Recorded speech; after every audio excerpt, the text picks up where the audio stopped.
Well, thank you very much, everyone, for joining us at the IML ANZ Development Day, the Institute of Managers and Leaders Australia New Zealand, and our Development Day for the third webinar of the day. I can't believe we're almost halfway through, and we've got Rob Brennan joining us for our next session on the virtual team tip sheet.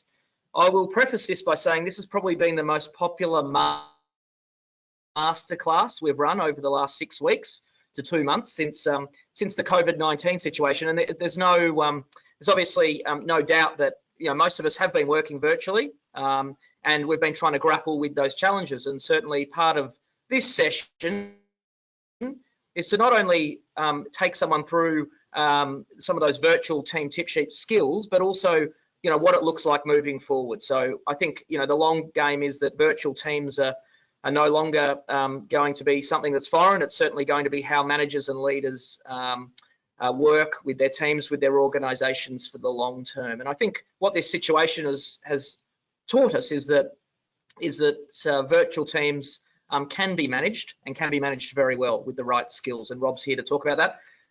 If I introduce myself, my name's Sam Bell, and I'm the General Manager of Corporate Services here at the Institute. And the Institute since 1941 has been about developing managers and leaders, and developing through learning, through training, and through experience of other members of the organisation, and leaning on their skills and their experience to really develop and train younger managers, and also people of a wide variety of technical skills that have come together to learn about how to manage and lead people and organisations. So I'm delighted that we can, as an institute, bring you today's sessions, all 6 of them, but focusing in on the virtual team tip sheet that we've got now with Rob. And I know Rob really wants to focus on how we stay motivated, resilient, and use the appropriate technology and support to get us through this period and take us forward as managers and leaders in the long run. Rob's been an executive coach and a skillful storyteller, and you can see the flip chart in the back. The flip chart will be used throughout his session, and it's something that Rob uses very, very well. All of the flip chart content will be provided at the conclusion of today's sessions, as well as a little storybook of the resources, the recording of Rob presenting, and all of the things that Rob will talk about throughout the day will be provided in that storybook. I'd also remind you that we've got the action plan that we sent you yesterday with the 3 key things that we'd like you to take away from today. That's very, it's in line with our philosophy of learning and development. Is we're not just about ticking boxes, we're actually about outcomes, and giving you some outcomes to take back into your workplace, and to experiment with, and to develop your own skills and the people around you. So please have that action plan in front of you. As part of Rob's background, he's actually a vet, and he worked in veterinary roles for the South Australian government and for the Commonwealth government. And Rob really began facilitating learning and mediating with difficult workplace situations when working with the Department of Primary Industries and Energy. And since then has had for 24 years worked with both public and private sector, and indeed IML as a facilitator, and one of our lead facilitators for our Foundations Leadership Program, which he does so well. Rob, I hope that's given you a little bit of an introduction, but I'm really looking forward to today's session on the virtual team tip sheet, and it's over to you. And Sam, thank you. Those sorts of introductions are always a little daunting because it has me feel expectations have gone up, but that's a really important thing, that clear expectations are set from the outset. So let's begin the journey, and you've said something that I think I need to engage with immediately, and that is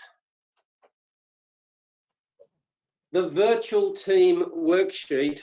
A tip sheet almost sounds like it's imaginary.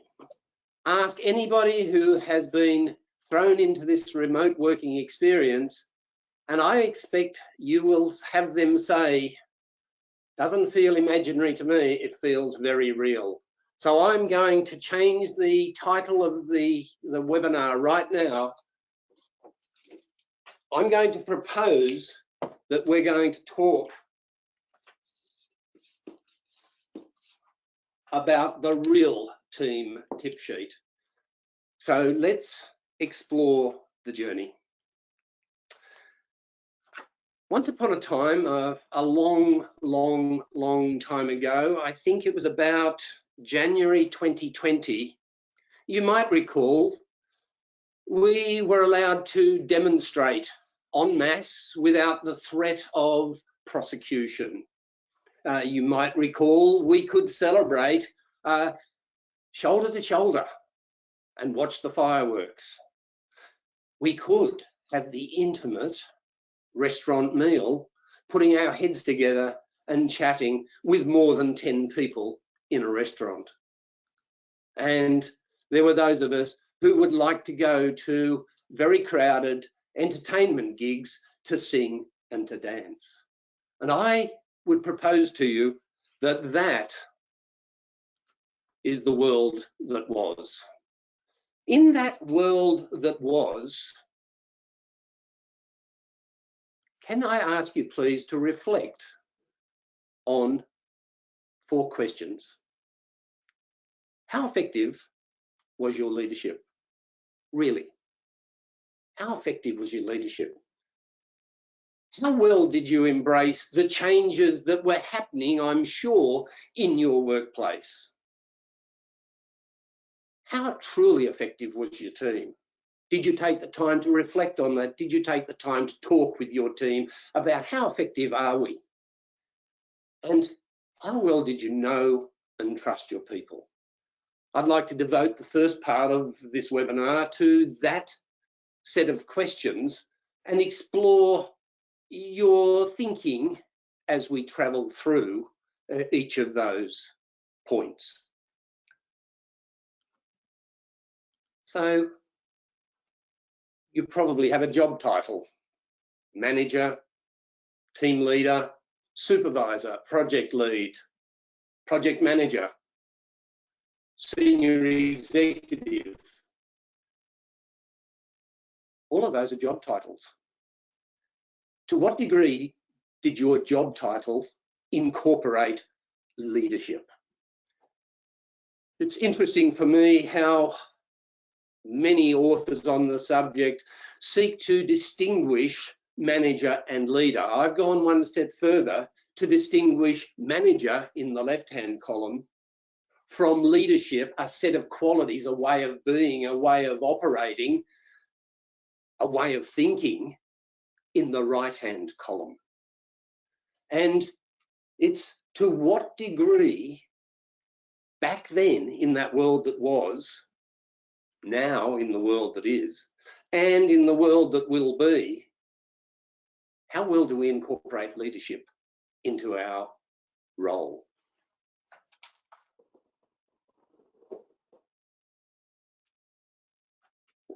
Sam, your introduction reminded me of being headhunted to the Department of Primary Industries and Energy as a young and enthusiastic veterinarian, given the job of setting up a team of vets to travel on sheep ships to the Middle East.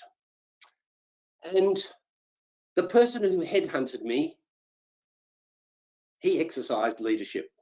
He had a nickname for me very early in our relationship. I was Young Tiger, and he would frequently end meetings that we had with, "You go get 'em, Young Tiger."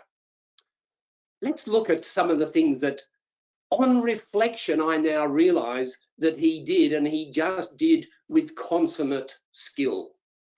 He was passionate about what he believed in, and he conveyed that passion to me and everybody else who worked for him.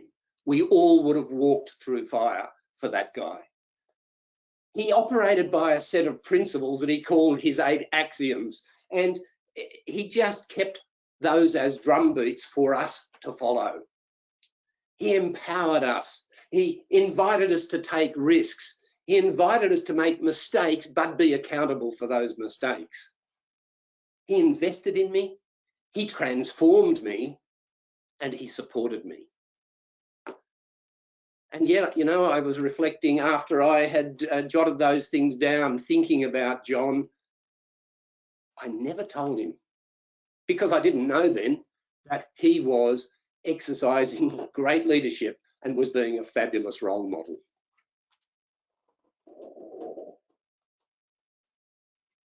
In terms of the second question, Elizabeth Kubler-Ross's work, initially in the area of grief and grief management, is worth revisiting.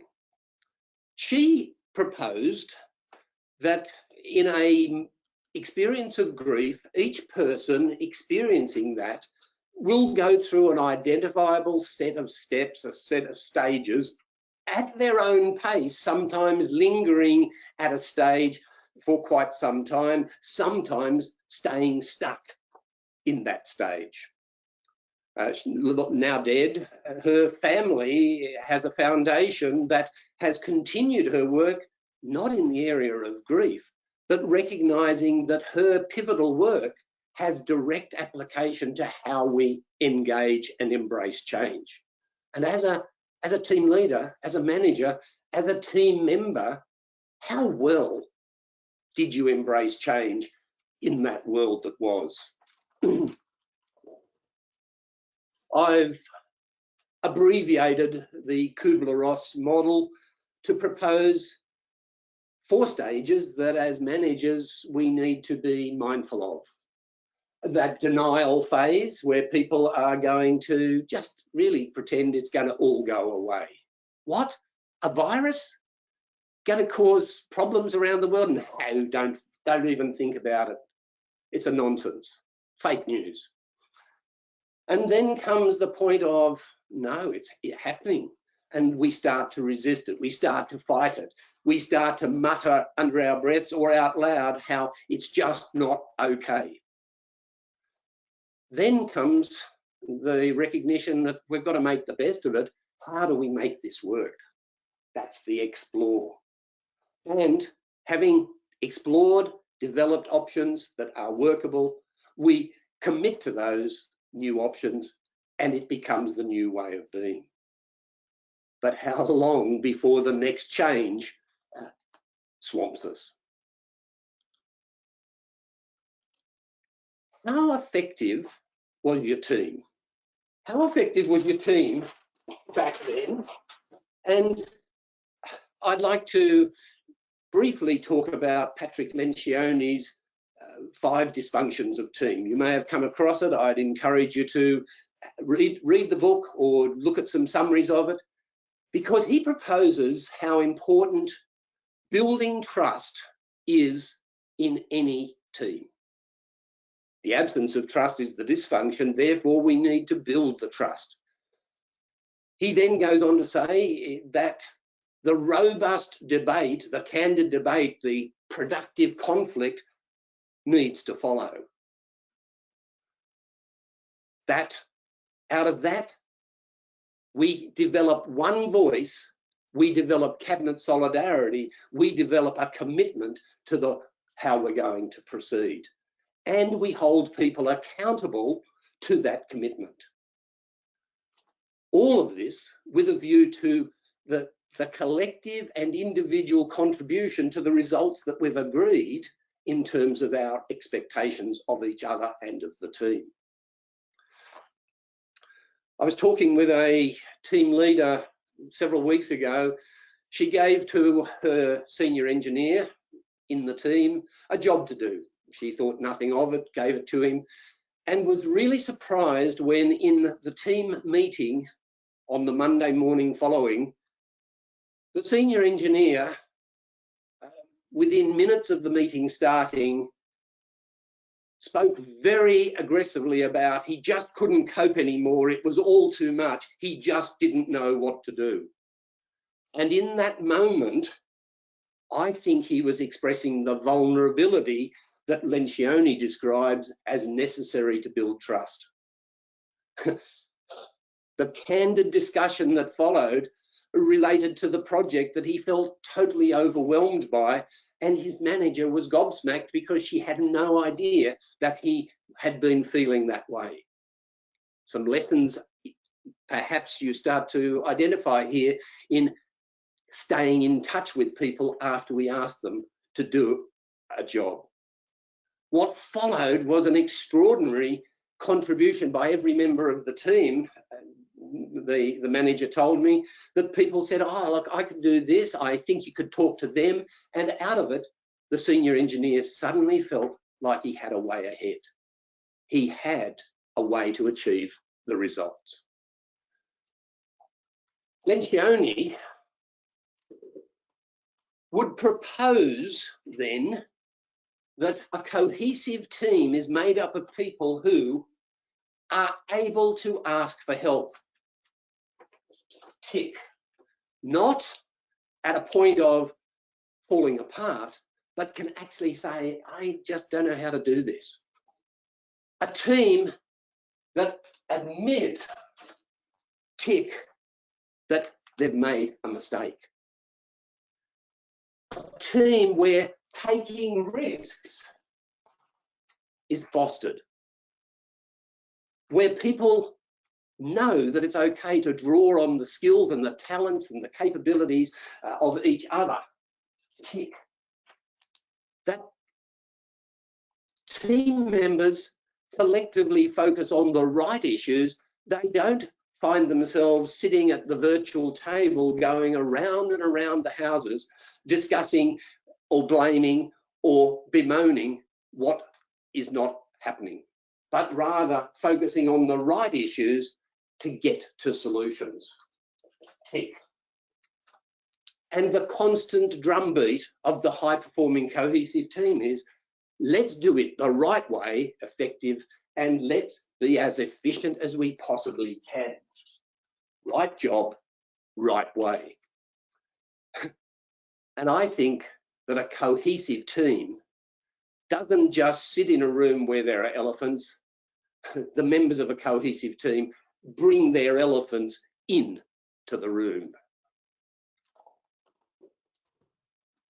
So, 3 questions so far, 1 to finish.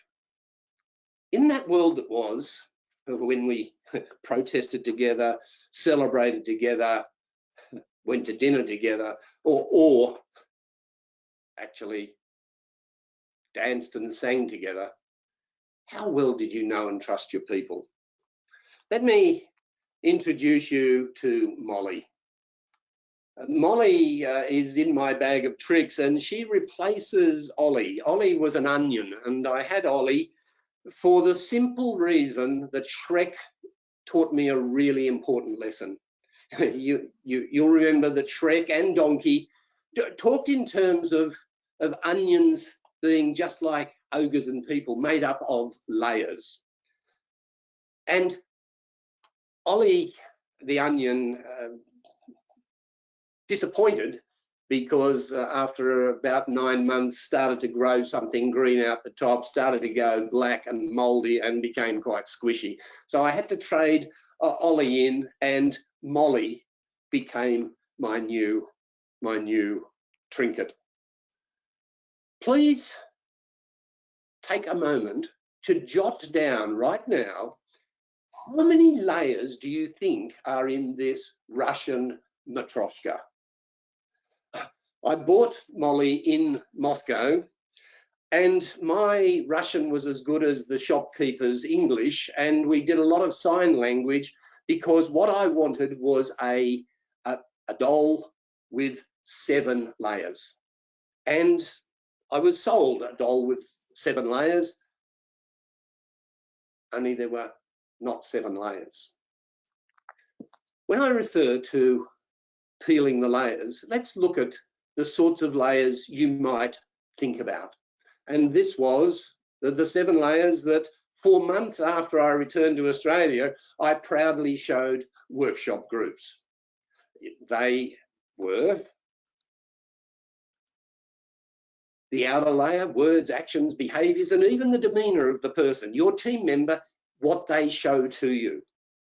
But sitting underneath, sitting behind, are the judgments and the biases that that person brings to their engagement with you and the team. The next layer in, their thoughts, their opinions. Deeper again, their feelings about things that are happening to them. Now getting deeper still, their beliefs, their values, and their non-negotiable values, their needs. How well do you peel the layers of your people respectfully and courteously to truly understand them? Now, I invited you to jot down, how many layers do you think are in Molly? Well, it was a adventurous graduate in a workshop that I was running in Canberra, and he didn't take 7 as the end point. He sought to really know what was going on. He dismembered Molly to discover there are 10 layers.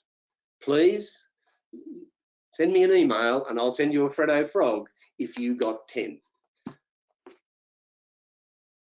So there lies the final question before we start to build together a set of hints and tips.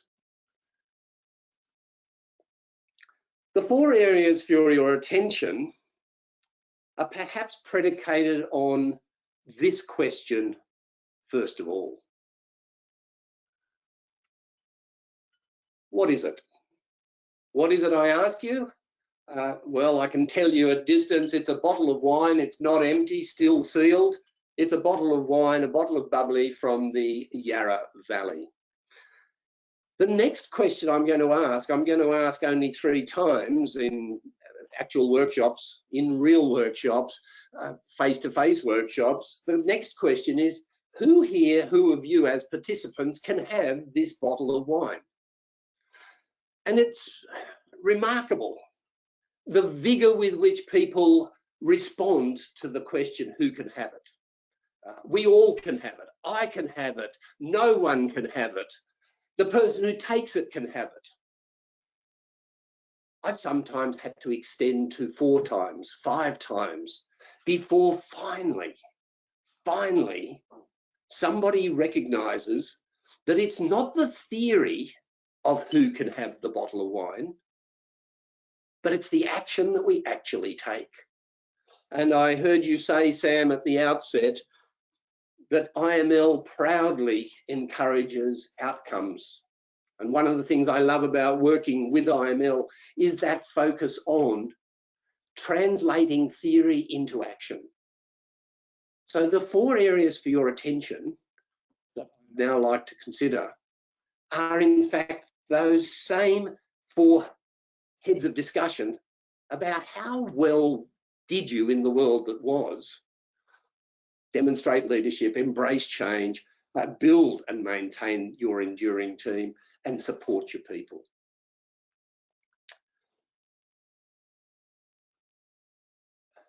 On Monday this week, I was in desperate need of a bobcat.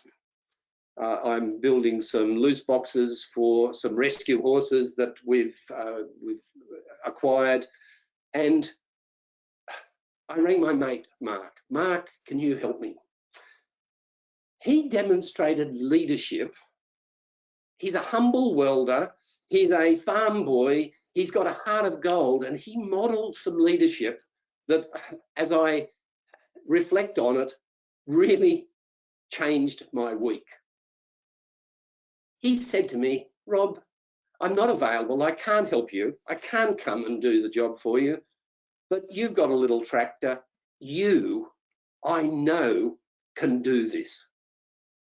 And he gave me the confidence that I could have a go and cut out the earth and prepare the site for the building of these loose boxes. He demonstrated some leadership to me. And the discussion I'd now propose to you is that these areas for attention are currently in our real world of outplaced work, but many managers have had remote workers for years. So that's not really different for some of us, but it's very real for all of us who are working from home at the moment. So now and into the future, How well do you do these 4 things? Let's explore 5 things that have come to my attention during the last 10 weeks since I jotted it down, since March the 15th, as I've talked with hundreds of people now around Australia in terms of how they're coping with the work in this remote way. I have had many managers say to me that they are now finding themselves conscientiously scheduling time each week, usually late in the week, Thursdays, Fridays, to reflect and review how they're operating with their teams. Don't know if this is like your life, but I've come to believe that if it's not in Outlook, if it's not in my scheduling tool, if it's not blocked out, it won't happen. So it's actually scheduling time to do that reflection and review. To what degree are you being a great role model? Are you burning the candle, the work candle, from dawn till dark, and encouraging your people to, no, look, be reasonable, don't work too hard, but you're modeling overload?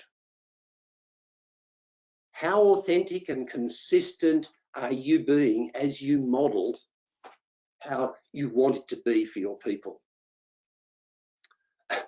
And how well do you trust your people?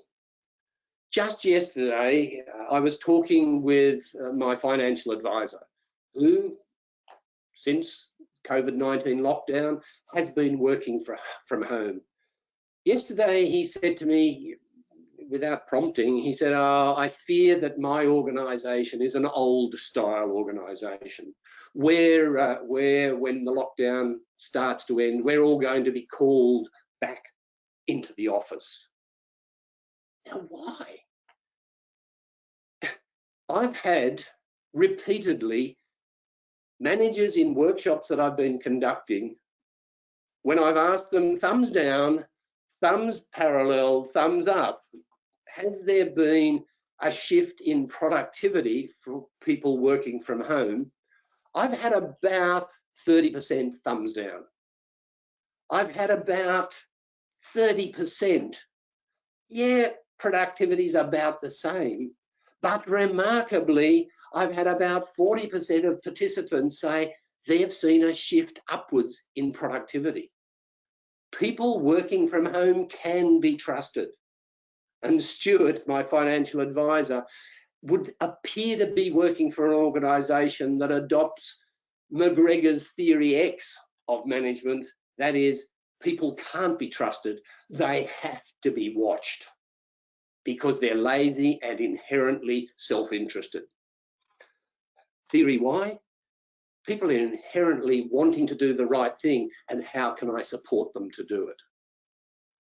Don't know if you read in the news stream this morning, an app that will count your keystrokes when you're working from home so that your manager knows how many keystrokes and what websites you are accessing during the work day. Is that a measure of trust? How much we trust our people? Don't think so. And one of the things that has come up in this last 10 weeks is the need for managers to continue to find an adequate balance, a successful balance between the tender and the tough of leadership. Tender, listening, acknowledging, encouraging, supporting, people first. Tough, asserting, directing, instructing, confronting, task first. Each of us, I suspect, on reflection, would identify that we are predominantly tender by preference or predominantly tough by preference. What I've recognised in working with people this last 10 weeks is finding a way to strike the balance effectively between the tender and the tough.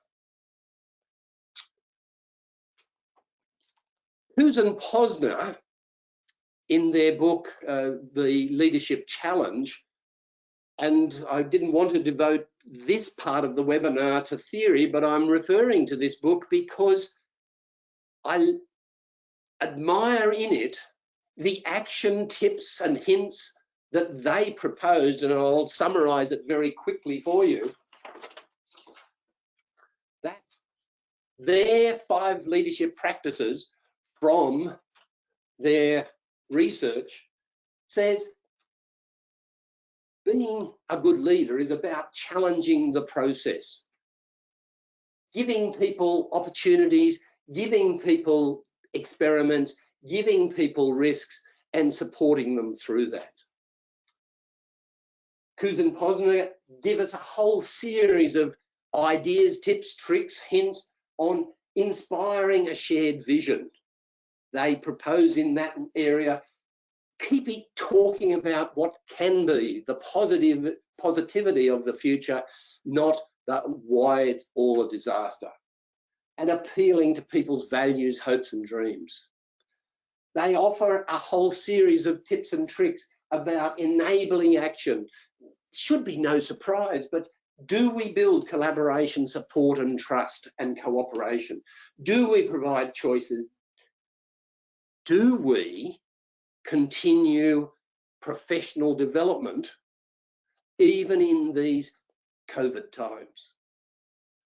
I've been stunned by the number of managers that I've spoken with who have almost put professional development as, oh no, we'll get back to that. Your people are still wanting to develop their competencies. And further, I've been stunned by the number of managers when I've talked with them about, and are you checking in with people about how they're feeling about their careers? That what has COVID done for them in terms of their thinking about where they're going to be in 1, 3 or 5 years' time. So that competence, that professional development and that career path conversation is as relevant now as it was back then. Role modeling we've talked about, but Koos and Posner talk about being consistent, being authentic and continually taking the opportunity to make small wins, to have small wins, because those wins we need to celebrate, we need to encourage. Celebration for success. It's been a pleasure working with a particular organisation this last 10 weeks because it has recognised the significance of recognition. Hence, under encouraging others, recognise, recognise, recognise, we can't do enough of it. So, into the future, let's sharpen up our leadership. I really encourage you, invite you, challenge you, sharpen up your leadership and start to convert some of the theory into action.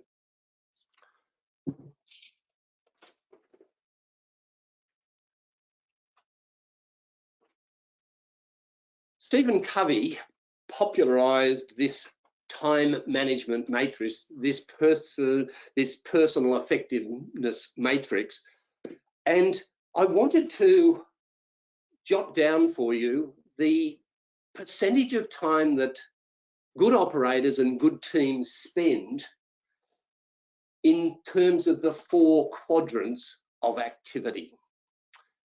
The model has urgency as the horizontal axis, from not very urgent to very urgent. It's time related, it's about nowness, and the vertical axis is about importance. And that importance, from not very to very, becomes the counterpoint of urgency. So, good operators and high-performing teams, let's jot them down. Spend less than 25% of their time in quadrant 1 in crises spend 50 to 80% of their time in quadrant 2, spend less than 15% of their time in quadrant 3, proximate, pressing, popular activities, that is, things that are in our face, and less than 1% of our time in trivia. To what degree could we help our people focus on what's important rather than urgency? And it's been fascinating for me, the number of conversations that I've had with team leaders this last 10 weeks who have said they sense that there is less noise arising from the quadrant 3, proximate, pressing and popular, to allow more focus for them and their team on the quadrant 2 activities, which include things like planning for the future. How do we reintegrate into a post-COVID lockdown or some amalgam of remote working and office space? Preparing, liaising, networking, relationship building, professional development, taking time out. Working with an organisation earlier this week, the CEO speaking with team leaders in her organisation said she had grave concerns about people hanging on to leave credits when they are so stressed and distressed, and that we as leaders, she said, need to recognise the importance that leave needs to be used to recharge batteries. And it became a vigorous discussion in that group. So let's talk about the second area for your consideration. And then I'd like to come back to this discussion that we've just had, that I've pointed out, the ability to help people recognise what is less important and focus on what is more important. So in the world that currently is and the world that will be, how change aware are you, and what are you doing to anticipate what's next? Are you tapping into your senior managers? Are you tapping into your peer network? Are you tapping into colleagues in other organisations and other industries to start to build a picture of what's coming? Because therein lies the ability to start to prime your team members about what's coming. Not to scare them, we're scared enough perhaps from where we are right now, but to reassure that I am thinking about what's coming down the line. And how change able are you? Are you resilient enough? Do you have the bounce back to get to the explore and the commit that Kubler-Ross offers us as quickly as possible to start to identify how do I move into a changing circumstance? Because you're going to have to spend your time helping others through that change process. And in the process of embracing current change and future change, is your glass half full or is it half empty? Do you express the confidence that we're going to manage this well? We're going to get through this really successfully, and in that way achieve the Daniel Goleman from emotional intelligence fame, get the Goleman trickle down effect, talking up the possibility that we will thrive.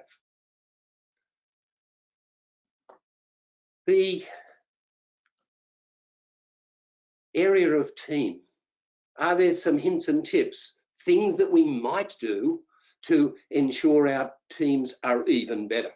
And let me take a detour for a moment to propose the repeated feedback that I've had these last 10 weeks, which is, as a team, in terms of our performance, we're doing a heap of things right. Let's put the mark at 85 or 90%. We're doing 85% of things well. There is room for improvement. There is room for enhancement, but let's not forget what we're doing well. Let's not just focus on what's not okay and beat up on our perceived failures.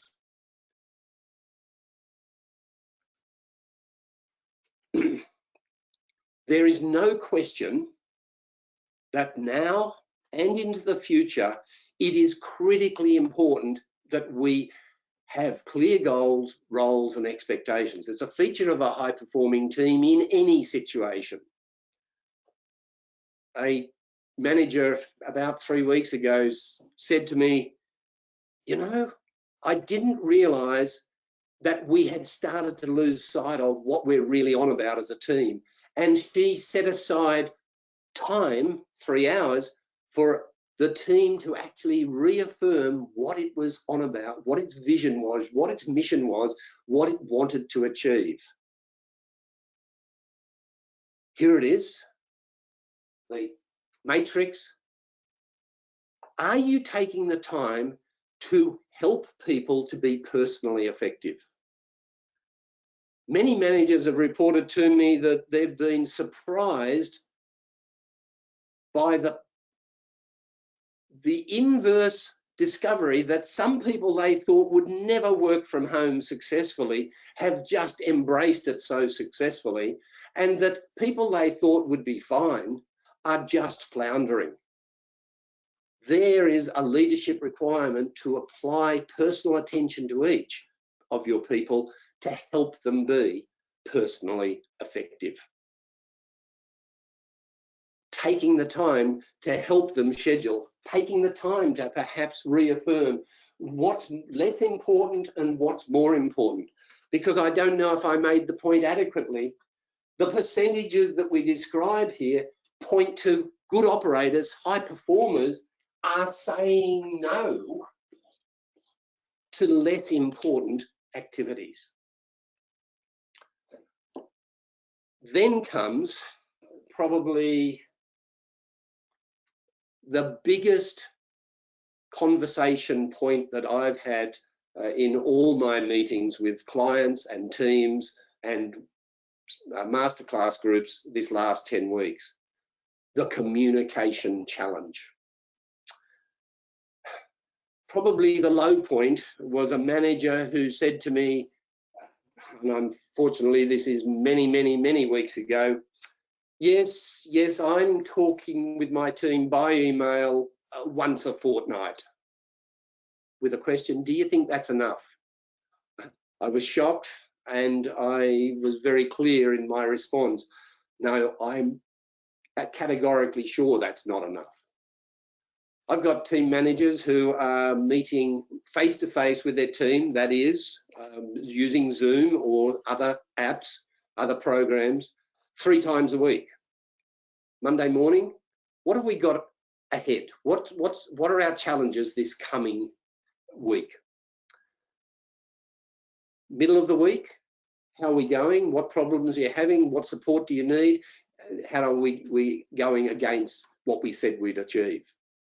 Late in the week, sometimes Thursday afternoon, because of part-time arrangements, people taking Friday off, sometimes on Friday, we are having the reflective, what did we do well this week?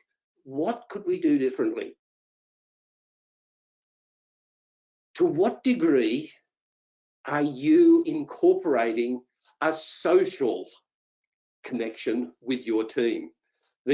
I jotted some down that I've heard, the silly hats meeting, the morning quiz every morning, the face mask adventure, favorite movies, favorite TV shows, favorite Netflix series, that we have a compensation for the socializing that we do in a face-to-face workplace. Are we doing that adequately and successfully in this remote working experience. And add to that an impost on your time that I won't in any way deny. The additional one-to-one contact, both formal and informal, in terms of helping people manage through the circumstance. We'll come back to that in a moment in terms of support, the final set of hints and tips.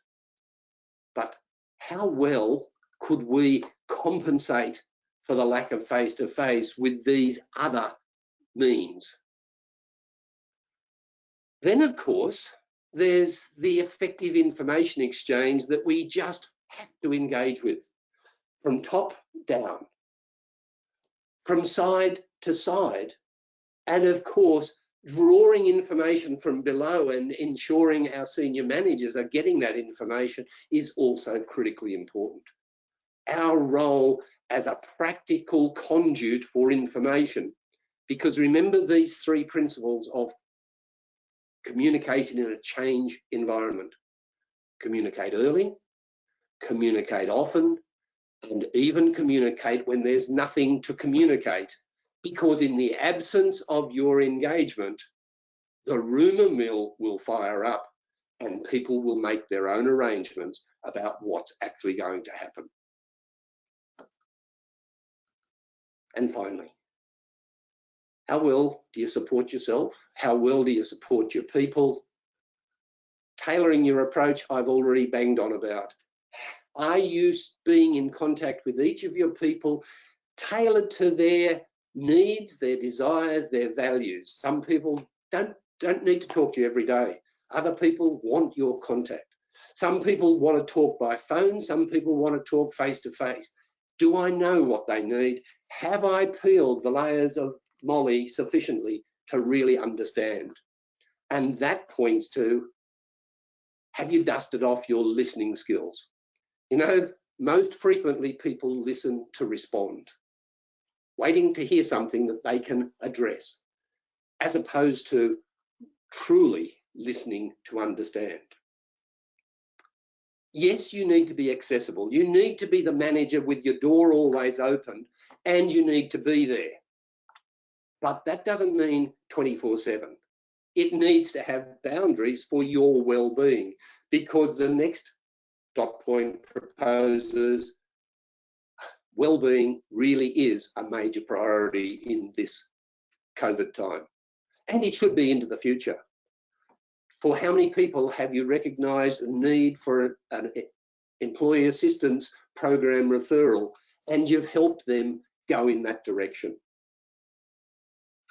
And I think I've said enough about keeping professional development on the agenda. So it's not about the theory, and it's not about getting inebriated. It's about taking the action out of several of those things, any of those things that we've talked about, that might have you further enhance your team and yourself. I want to really thank you for your engagement. I recognise that all of the things I've talked about are the product of 10 weeks of concerted conversation with many people across the country, and I've been taken by how well and vigorously they're achieving results in difficult times. Sam, over to you. Rob, thank you so much for delivering a wonderful webinar, passionate as always and informative as always. I can encourage people to send through more questions. We've got a number here that we'll get to with Rob, but if you'd like any questions answered, please send them through now on the text bar. I will provide one comment. I was going to leave this to the end, but I thought I'd bring it forward. Thanks, Rob, for your humour when delivering really important content. You demonstrate great courage and vulnerability from Cassandra. So well done, Rob. Just a comment I thought was very nice, and a great way to, I guess, encapsulate Molly, Ollie, a bottle of wine and a bobcat and a few other things that cropped up through the presentation that were certainly very entertaining and a great way to present. Thank you. Just a quick one. Glenn has said I couldn't see the flip chart. The flip chart, those pages will be provided, Glenn, afterwards. We'll send those to you with the resources and the playbook material and Rob's recording. A question that I found interesting here. There's a lot coming through. Can you comment, Rob, on the balance between genuine recognition and tokenistic? Every player wins a prize type approach, particularly in that virtual environment.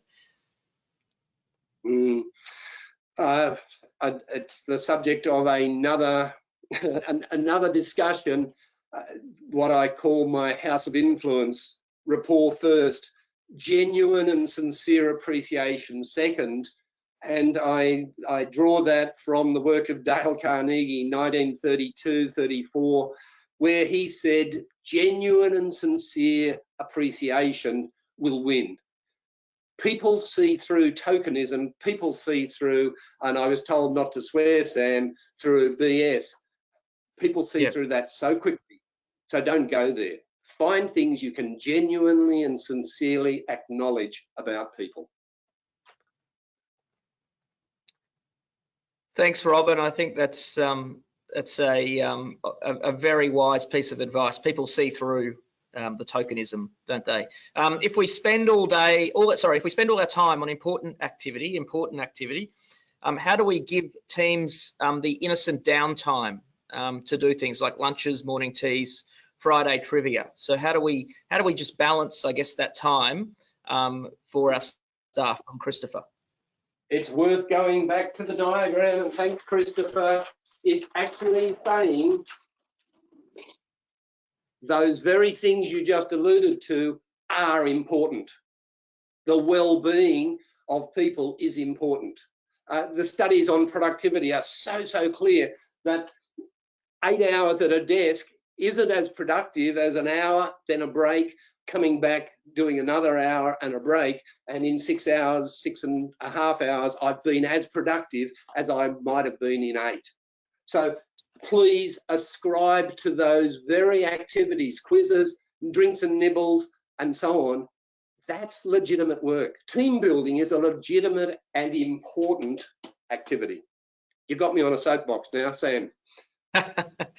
Another one. How do you suggest conducting difficult conversations in a remote team management environment? Just yesterday, a workshop, Zoom workshop I was having, was that CEO who said leave is critically important. We got onto the subject of the difficult conversation.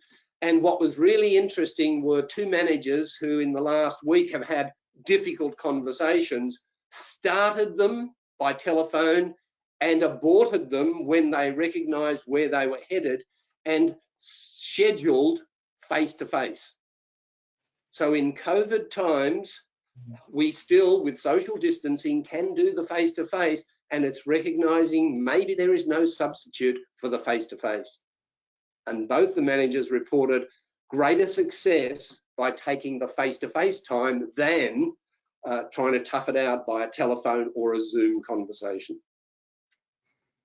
Can I add, Sam, in 10 weeks, the conversation I have had least with managers is having the difficult conversation, where prior January 2020, it's been a major topic of conversation I've had on a daily basis with managers Australia-wide. It seems to have become less of a focus. Sam. Probably dovetailing off that question is things like Zoom meetings. Stephen's asked, how do you improve the quality of the sorts of meetings? So I think he said in an earlier post they're meeting every morning. How does he improve the quality of the discussion from those Zoom meetings? Is there and also I think someone made a comment about trying to get, if you've got a large number of people you're managing, how do you get the engagement on those? Yeah, these are great points. And given that I was a Zoom virgin on the 15th of March, and suddenly hurled into it. Zoom is one of many devices, Microsoft Teams. There's a government program that some organisations have to use because of security. You know, we're going to have multiple media. It's practice, practice, practice, and the question of engagement then becomes this.